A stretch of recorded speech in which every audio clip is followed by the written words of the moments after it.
So hi, my name is Nadim. আর ছোট ছিল আমার এখন এরকম লাগে।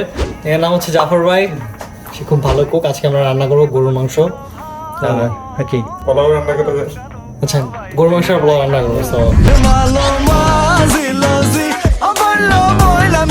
কি কি আছে কেন? তো মাংসের সাথে যা যা মশলা দিব এখানে সব কিছু আছে।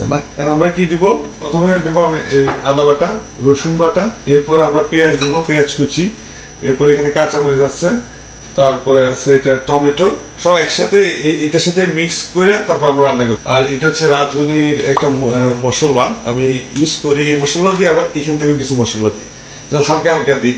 আর এখানে তেল, আর এখানে এগুলো আছে, এগুলো সব মিক্স করে একটু তেল দিব, সবকিছু আইডিয়া, জাস্ট আইডিয়া আর কি, সব মিক্স করে তারপর চুলায় একদম একসাথে বসাই দিই। মাংস মজা হওয়ার মেইন টেকনিক হচ্ছে মাংস ভালো করে কষাইতে হবে। এটা যখন চুলা হবে এটা থেকে পানি বের হবে, মনে হয় যে পানি দিচ্ছি, পানি তো দেওয়াই যাবে না, এটা থেকে পানি বের হবে। এরপর এটা স্লো হিটে করতে হবে, করতে করতে করতে করতে এটা দেখা যাবে একটু ড্রাই হয়ে যাবে, কালারটা চেঞ্জ হবে, ভালো করে এটাকে কষাই যাবে। কষাইলে মাংসের মধ্যে মশলাগুলো ভালো করে ঢুকে, তারপরে কষানোর পরে এরপরে যে আমি পানি দিব, এটা পানি দিয়ে জাস্ট ঢাকনা দিয়ে দিব। এরপরে জাস্ট বুঝতে পারবো যে এটা হচ্ছে নাকি। আধা ঘন্টা 45 মিনিটস একটু পরে দেখবো চুলটা একটু ঝোল ঝোল, একটু আমি দেখলে বুঝতে পারবো এটা যে হয়ে গেছে নাকি। এরপর চুলা থেকে